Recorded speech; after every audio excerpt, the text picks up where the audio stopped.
La ilaha illallah Muhammad Rasulullah sallam. Allahumma rabb hadhihi da'wati tammah wassalatil qa'imah ati sayyidina Muhammadil wasilatal fadilah wasyarafa wa darajatal aliyata rafi'a wa athma'u rabbi firli al-wilayar. Alhamdulillah, hari ini bertepatan dengan Idul Istiqlal di Indonesia. Hari ini bertepatan dengan hari kemerdekaan Republik Indonesia. Mudah-mudahan Allah selalu meridhai negeri kita dan negeri kita menjadi negeri yang berjaya, yang berdaulat, yang bermartabat, dan penduduknya taat kepada Allah Subhanahu wa ta'ala. Amin, Allahumma amin. Hadirin yang dirahmati oleh Allah Subhanahu wa ta'ala, disebutkan di dalam kitab Al-Maqasid Al-Hasana Lis-Sakhawi, kalau kita ingin mengetahui kualitas daripada seseorang, maka dilihat dari 3 hal, kata beliau. Idza aradta an ta'rifar rajul fandur kaifa tahannunahu ila awtani wa tashawwuqahu ila ikhwani wa buka'ahu ala ma madha min zamani. Dikatakan oleh ulama, kalau engkau ingin mengetahui kualitas daripada seseorang, lihatlah daripada 3 hal ini. Yang pertama dikatakan kaifa tahannunuhu ila autani, bagaimana kerinduan seseorang kepada autani, kepada tanah airnya. Memiliki rasa cinta yang besar kepada negerinya, memiliki simpati yang besar kepada negerinya, sangat cinta, maka kualitas seseorang bisa dilihat dari itu, kata ulama. Gimana rindu kepada tanah airnya? Rindu di sini bukan latah-latahan seperti seseorang. Apa namanya, ketika 17 Agustus nulis semua latah-latah, bukan begitu. Orang rindu itu ada buktinya. Seseorang rindu kepada Nabi Muhammad, buktinya apa? Membaca sholawat yang banyak. Seseorang rindu kepada ulama, ziarah kepadanya, silaturahim kepadanya. Seseorang rindu kepada negerinya, akhirnya yaitu buatlah sesuatu yang bermanfaat bagi negeri itu. 17 Agustusan dirayakan dengan apa? Dirayakan dengan misalnya cerdas cermat, bagus, ini urusan pendidikan. Dirayakan dengan apa? Istighosah tadi malam, bagus itu. Apa? Memperingati haul daripada syuhada 45. Ada ngawur, ingin memperingati daripada kemerdekaan, tapi diisi dengan apa? Orkes-orkesan. Coba pejuang tadi yang mati syahid itu hidup, dipentungi orang ini. Kenapa? Gak gampang memerdekakan daripada suatu negeri. Kenapa? Dikatakan oleh sebagian ulama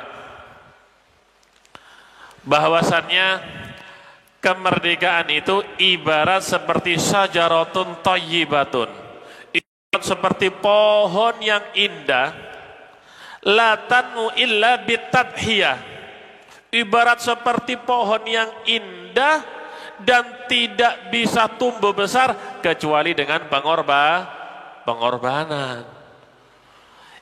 Ini negeri kita sampai merdeka, ini bukan cuma ada kalimat kata merdeka, ini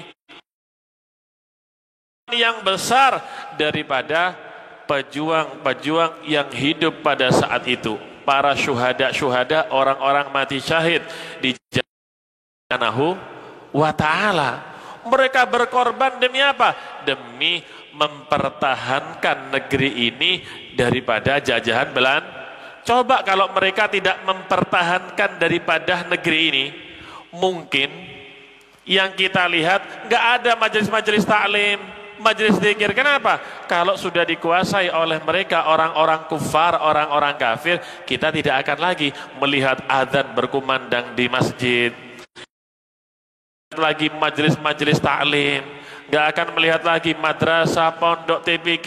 Ini semua ada karena jasa daripada mereka yang berjuang mempertahankan daripada negeri Indonesia. Besar jasanya mereka.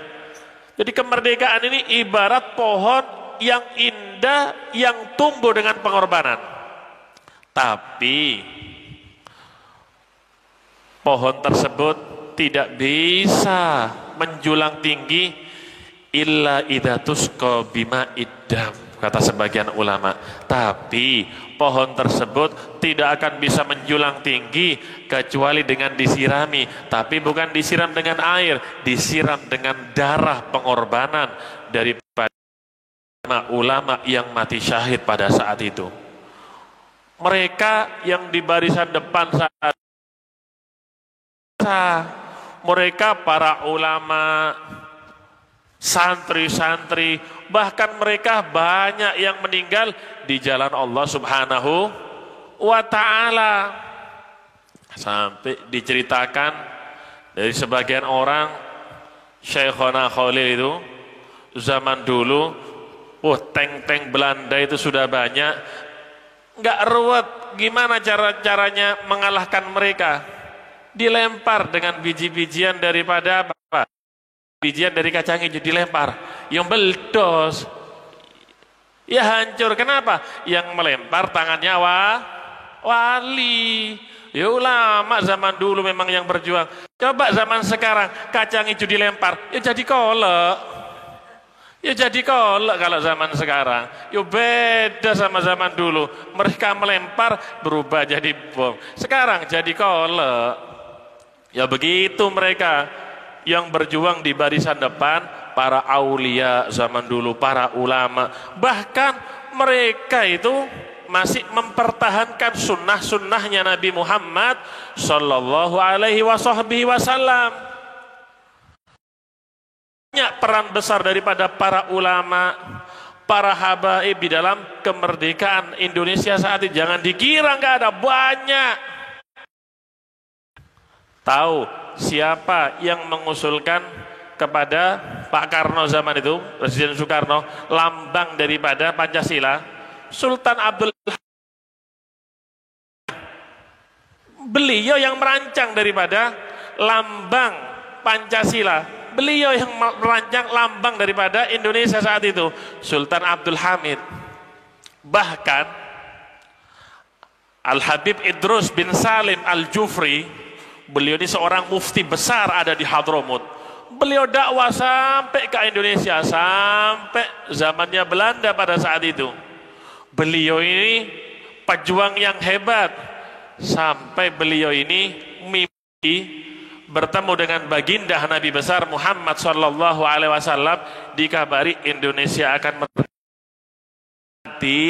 benderanya merah putih, kata Nabi besar Muhammad Sallallahu Alaihi Wasallam. Sampai beliau mengarang syair panjang lebar tentang kemerdekaan daripada Indonesia. Pak Karno sendiri datang kepada Habib Ali Al-Habsyi Kuitang. Habib Ali Al-Habsyi Kuitang ini pendiri majelis pertama kali ada di Indonesia. Majelis pertama itu Habib Ali Habsyi Kuitang, baru semuanya rame. Corongnya habaib dulu Habib Ali Habsyi Kuitang, sudah di sana tempatnya. Masya Allah Habib Ali Habsyi Kuitang. Sampai Pak Karno itu datang minta musyawarah. Musyawarah apa? Kira-kira kapan ini kemerdekaan dirayakan, tanggal berapa, waktunya kapan? Musyawarah sama beliau. Ya diistikharahkan wali para aulia Allah Subhanahu wa ta'ala. Banyak perannya para habaib zaman itu. Jangan dikira nggak ada. Berpegang dengan sunnah kakeknya baginda Nabi besar Muhammad. Lihat itu, Pangeran Imam Bonjol itu bin Sahab. Itu bin Sahab, Pangeran Diponegoro. Ada riwayat beliau itu Al-Habsyi. Mereka itu meskipun perang masih pakai imamah mereka. Pakai imamah. Kenapa? Sunnahnya Nabi besar Muhammad Sallallahu Alaihi Wasallam. Meskipun perang pakai sunnah mereka, pakai jubah. Lihatin gambar-gambarnya, fotonya. Ada pakai helm. Ada Imam Bonjol pakai helm. Ada pakai Pangeran Diponegoro pakai belangkon. Pakai imamah. Kenapa? Menjalankan sunnah baginda Nabi besar Muhammad Sallallahu Alaihi Wasallam. Begitu saat itu para pejuang. Gak ada mereka ini takut mati. Kenapa? Karena kalau sudah urusan dengan rela nyawa pun menjadi taruhannya demi apa? Demi kemerdekaan daripada tanah air. Makanya kata disebutkan dalam Maqasid Al-Hasanah, kalau ingin mengetahui kualitas daripada seseorang, maka lihatlah bagaimana rindunya dan cintanya kepada tanah airnya. Bahkan baginda Nabi besar Muhammad Sallallahu Alaihi Wasallam, sebagaimana dalam riwayat Abdullah bin Adi bin Hamra Az-Zuhri, ra'aitu Rasulullah Sallallahu Alaihi Wasallam wa huwa ala rahilatih bil hazwara yaqulu wallahi innaki la wa ahabbu ardillahi ilallah walaula anni ukhrijtu minki ma kharajtu. Dikatakan oleh Abdullah bin Adi, aku melihat Alaihi Wasallam di atas kendaraannya di daerah Hazwaro. Aku lihat Nabi pada saat itu. Nabi mau meninggalkan Mekah. Diusir Nabi dulu itu dari Mekah sampai hijrah kemana? Ke kota Madinah. Diusir baginda Nabi Muhammad Sallallahu Alaihi Wasallam. Sama pengorbanannya besar, lebih besar daripada semuanya baginda Nabi besar Muhammad Sallallahu Alaihi Wasallam. Ketika Nabi sampai daerah namanya Hazwaro, Nabi memalingkan badannya dan memandang kota Mekah. Apa yang dikatakan oleh Nabi? Wallahi innaki la khair. Demi Allah aku bersumpah, sesungguhnya engkau wahai negeri Mekah la khairu ardillah, paling bagusnya tanahnya Allah Subhanahu wa taala. Ini dalil daripada cintanya Nabi kepada negerinya, karena Mekah saat itu suatu negeri. Wa habbu ardillah ilallah, dan engkau wahai kota Mekah paling dicintainya tanah oleh Allah Subhanahu wa taala. Walaula anni ukhrijtu ma kharajtu minki. Seandainya aku enggak diusir,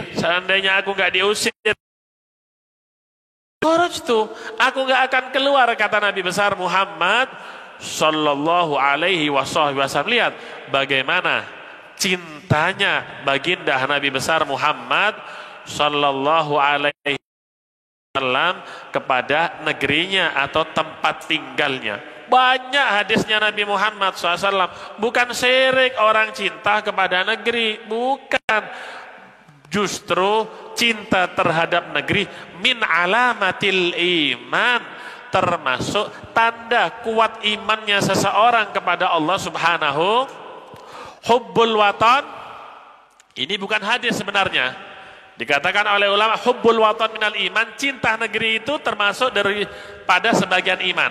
Sebagian mengartikan cinta negeri tanda daripada ini bukan hadis, katanya ulama. Sepakat ini bukan hadis, tapi maknanya sahih di makna dalam yang lain. Mir'atul Mafati Mulla Ali Al-Qari, mereka semua mengatakan kalau dari segi makna tidak salah ini kalimat. Jadi boleh membawakan, tapi jangan berkata qala Rasul Sallallahu Alaihi Wasallam. Jangan berkata Rasul Sallallahu Alaihi Wasallam bersabda. Kenapa? Nabi gak pernah berkata seperti itu, hubbul watanil iman. Tapi dari sisi makna, kata ulama, semua sepakat tidak ada yang salah dalam kalimat ini. Karena memang termasuk tanda daripada keimanan seseorang cinta terhadap negerinya. cinta terhadap negeri itu yang baik diisi dengan yang bermartabat. Jangan kayak tadi, orkes-orkesan, karaokean, dangdut-dangdutan. Isi yang bermanfaat. Bagaimana di negeri ini pendidikan dinaikkan tarafnya, bagaimana di pelosok-pelosok mencapai sampai ke sana itu pendidikan, berjuang di dalam pendidik. Kalau zaman dulu mereka yang berjuang mengorbankan sampai darah, sampai nyawa. Kita sekarang mewarisi daripada kemerdekaan ini, berarti kita harus mensyukuri daripada nikmat yang besar ini. Kalau zaman dulu mereka berjuang melawan Belanda, melawan kolonial, melawan Jepang, kita sekarang juga berjuang, tetap berjuang lewat macam-macam. Bisa berjuang lewat pendidikan. Bagaimana anak-anak kecil ini semuanya mengerti tentang pendidikan. Berjuang lewat madrasah, berjuang lewat pondok. Semuanya yang penting isinya adalah pendidikan. Berjuang dari sisi moral.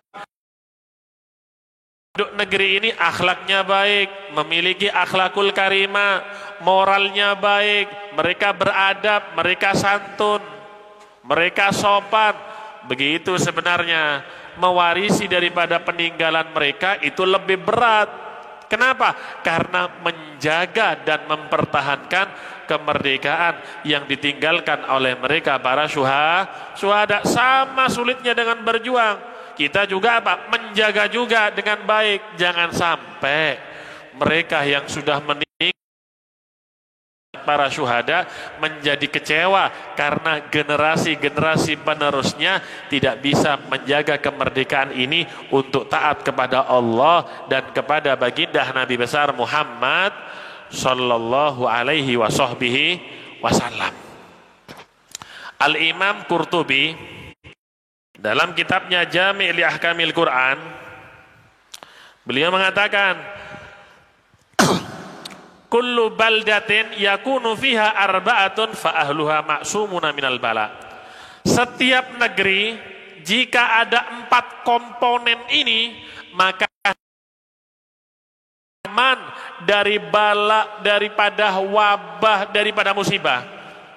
Berarti kalau seandainya tetap ada bala, ada wabah, ada musibah, 4 ini berkurang ada di negeri tersebut. Apa saja 4 hal tersebut kata Al-Imam Qurtubi? Yang pertama, imamun adil la yadhlim. Seorang pemimpin yang adil, yang tidak otoriter, yang tidak berlaku dhul kepada rakyatnya. Ini yang paling utama nomor 1. Ini yang paling diidam-idamkan oleh syaib, oleh rakyat. Apa? Seorang pemimpin pemerintahan yang adil, yang tidak otoriter, yang tidak dolim kepada rakyatnya. Ini yang kita perlukan. Kita berkeinginan memiliki apa? Pemimpin yang baik, pemimpin yang apa? Pemimpin yang adil.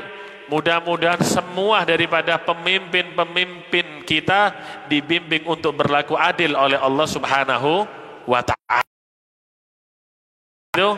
Di dalam kitabnya Ad-Da'wah Tammah, kalau sudah menyebutkan hukum pemerintah mesti di belakangnya ada doanya.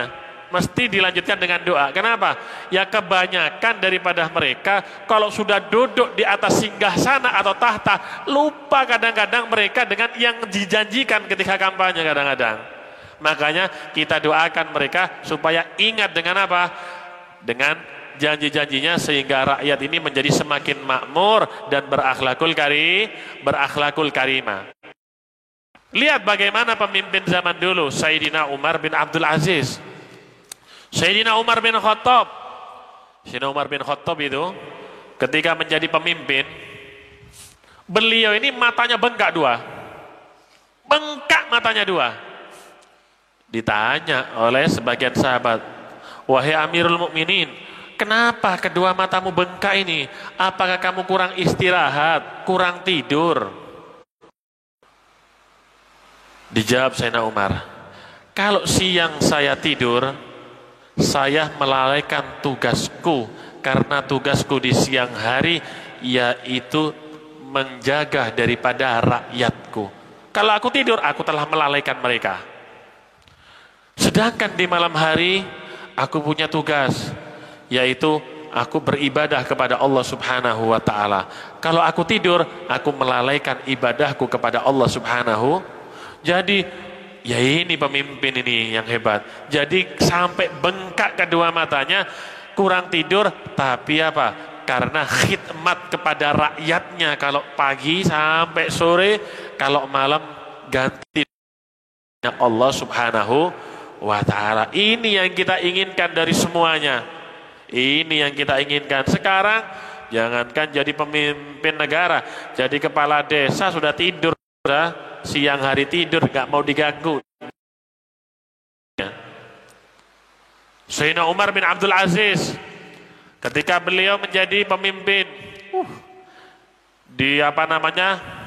dibeber, dibentangkan karpet untuk jalan. Biasa kan presiden kalau jalan karpet gulung-gulung, digulung, dilipat. Cuma diinjak kaki kok mau apa? Kok mau dibentangkan? Eman, rugi sayang, kata beliau. Ayo dijual, uangnya taruh kas untuk kaum muslimin. Begitu. Sampai beliau itu punya istri 2, dikabari, ayo kalau aku misalnya jarang datang, aku punya kewajiban sekarang menunaikan apa? Menunaikan hak-hak daripada rakyatku. Istri-istrinya itu yang punya perhiasan disuruh melepas semuanya.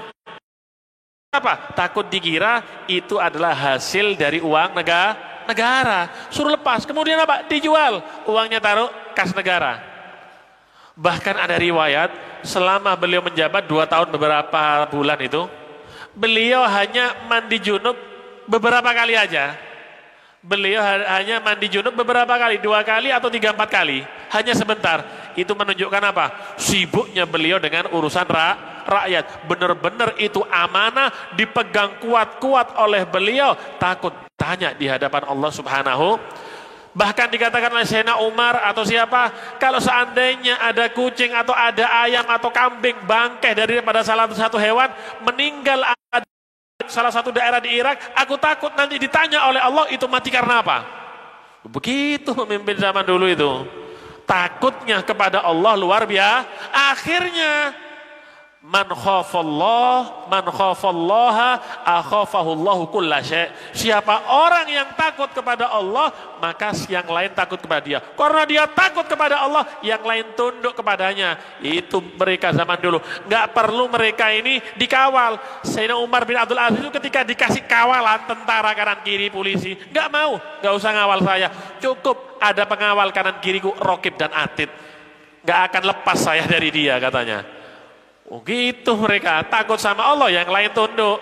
Bahkan anaknya itu ketika maghrib datang ke rumahnya, anak Sayyidina Umar bin Abdul Aziz datang ke rumahnya bertamu. Ditanya oleh Sayyidina Umar, nak, kamu datang apa? Urusan negara atau urusan? Anaknya menjawab, abah, aku datang untuk urusan pribadi. Maaf ya nak, tak matikan lampu ini. Loh kenapa abah nggak kelihatan? Oh nggak bisa, ini lampu dibayar oleh negara. Berarti yang boleh merasakan ini lampu, yang bisa menggunakannya, ya mereka yang ada urusan dengan negara. Kamu urusan pribadi, ya saya matikan, nggak boleh korupsi ini. Sampai begitu mereka takutnya dengan korupsi. Kalau sekarang, ayo rame-rame korupsi, ya ini yang keliru. Zaman dulu takut kepada Allah, imamun adil. Sampai diriwayatkan, kapan sih ada cerita serigala itu berteman, berkawan, majelis bareng ngopi sama kambing? Nggak pernah ada. Serigala kalau sudah ketemu dengan kambing, ya diterkam itu kambing. Kenapa? Makanan empuk. Tapi di zaman daripada Sayyidina Umar bin Abdul Aziz, karena beliau ini adil di dalam memimpin, hewan itu adil. Kenapa? Serigala sama kambing itu jalan bareng, nggak dimakan, sampai petani itu takjub. Tapi setelah 2 tahun lebih, takjub apa? Kambing yang tiap hari jalan sama serigala dimakan sama serigala. Bingung dia, ada apa ini? Ternyata ada kabar Sayyidina Umar bin Abdul Aziz meninggal. Oh gitu, kalau adil semuanya adil. Semua sepelosok negeri adil semuanya. Itu sudah keistimewaan bagi seorang imam yang adil. Yang kedua, kata Imam Qurtubi, wa alimun ala sabilil huda, seorang ulama, orang yang punya ilmu, yang berjalan di jalan yang lurus. Gak usah ngurusi partai, ngurusi politik, sudah ada bagiannya sendiri, itu urusannya politikus. Ulama urusannya apa? Ngajari yang bodoh, yang nggak kenal dengan Allah dikenalkan, yang nggak tahu dengan Nabi Muhammad dikenalkan, diajari mereka ilmu agama. Lah kalau ulamanya sibuk urusan politik, sibuk urusan partai, loh yang ngajari sekarang siapa? Kalau mereka ada yang ngajar, ya pantas bodoh semua nanti umatnya. Kenapa? Karena ulamanya apa? Sudah sibuk dengan yang lain. Al-masyghul la yushghal. Kan dalam kaidah kan ada yang sudah tersibukkan nggak usah disibukkan lagi, nggak bisa. Orang sibuk dengan ilmu, sibuk dengan pesantrennya, dengan madrasahnya, dengan TBG-nya, nggak usah sibuk dengan yang lainnya. Itu teruskan, sudah ada bagiannya sendiri-sendiri. Bagian orang lain nggak usah diambil.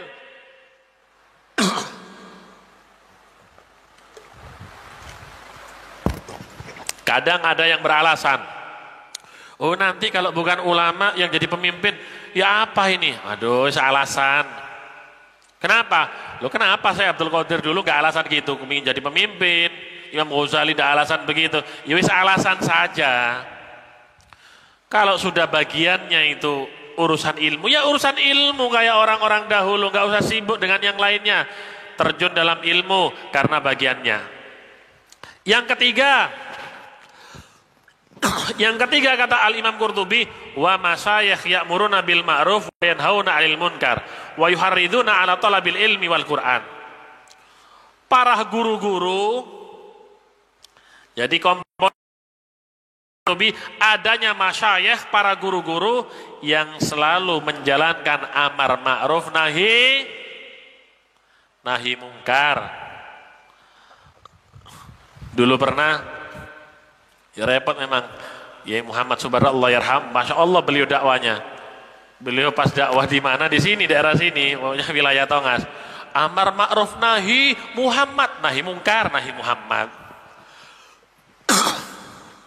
Harus guru-guru yang terjun dalam amar ma'ruf nahi mungkar. Kalau cuma amar ma'ruf gampang, ada di masjid atau di majelis, bakar dupa, semua bisa. Tapi ini satu paket dengan apa? Nahi seperti pembahasan sebelumnya.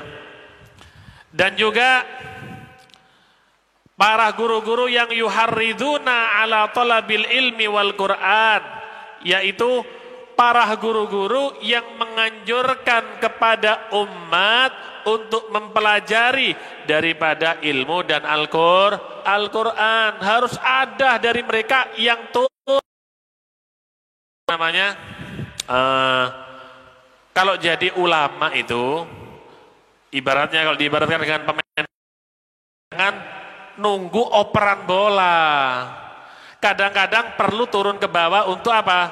Untuk jemput ya kalau nunggu operan bola ya bisa kalah 8-2 nanti kayak Barcelona ya turun, jemput itu bola, ambil, direbut. Ulama begitu, jangan cuma duduk di rumah nunggu orang datang. Kenapa? Karena kadang-kadang orang itu malu untuk datang dan sungkan. Sekali-kali turun ke bawah, walaupun dengan mereka yang duduk ada di pinggir jalan, tapi disisipi dengan jangan cuma duduk sama mereka, tapi disisipi dua ilmunya. Nanti mereka dengan sendirinya akan sadar dan ikut dengan kita. Yang keempat kata Imam Qurtubi, kalau kepingin negeri itu aman, nisa'uhum masturat la yatabarrajna tabarrujal jahiliyatil ula. Hendaknya perempuan-perempuan di daerah itu tertutup auratnya. Jangan seperti orang-orang jahiliyah zaman dulu, terbuka auratnya, enggak urusan dilihat oleh laki-laki. Hati-hati. Hati-hati yang namanya dayus, kata Nabi. Bahaya. Dayus itu seorang suami yang mereka tidak perhatian siapapun laki-laki yang ke rumahnya ketemu dengan istrinya. Hati-hati, jangan seperti dayus. Jadi kalau perempuannya sudah terbungkus rapi, auratnya tertutup, insya Allah kalau 4 hal ini ada, maka negara itu akan aman, kata Al-Imam Qurtubi. Jadi kita yang diwarisi oleh para syuhada, oleh pejuang kemerdekaan, ini harus syukur sebesar-besarnya kepada Allah Subhanahu.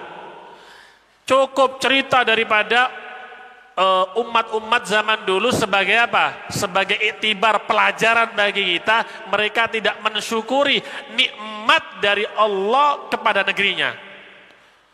Diceritakan dulu ada di negeri Yaman, sampai sekarang sih di negeri Yaman itu ada kota namanya Sabah. Sabah ini daerahnya Ratu Balkis. Waktu masih ke sana, masih belajar sana, lewat sana, tinggal tiang tapi tinggi, begitu menjulang tinggi, sudah hancur sudah kerajaannya, kerajaan daripada Ratu di Sabah dulu itu, di Sabah di zaman itu indah, negeri Sabah zaman itu indah. Allah beri kelebihan yang tidak ada di negeri lain, tapi tidak disyukuri oleh penduduk situ. Apa akibatnya? Ya dihancurkan oleh Allah Subhanahu. Begitu juga kita ketika diwarisi kemerdekaan, kita ini syukur, tapi dengan hal-hal yang diridhoi oleh Allah Subhanahu. Jangan melakukan perbuatan yang enggak diridhoi Allah. Apalagi apa? Melegalkan, meresmikan LGBT atau ini, nunggu waktunya tok, ini turun azab dari Allah Subhanahu wa ta'ala. Dalam Al-Quran disebutkan, laqad kana li saba'in fi maskanihim ayah. Benar-benar ada dulu di negeri Sabah, di tempat tinggal mereka ada ayah, ada kebesaran daripada Allah Subhanahu wa ta'ala. Subhanallah. Allah tunjukkan kebesarannya kepada kaum-kaum yang tinggal di negeri Sabah pada saat itu. Dengan apa? Jannatani an yaminin wa shimal. Ada 2 surga di kanan mereka dan di kiri mereka. Surga yang dimaksud di sini hadiko. Ada perkebunan yang indah, bukan 2 saja, banyak saat itu. Kanan kiri mereka itu negeri mereka dikelilingi dengan kebun yang indah yang tidak ada di negeri yang lainnya saat itu. Sampai disebutkan ini dalam Al-Quran.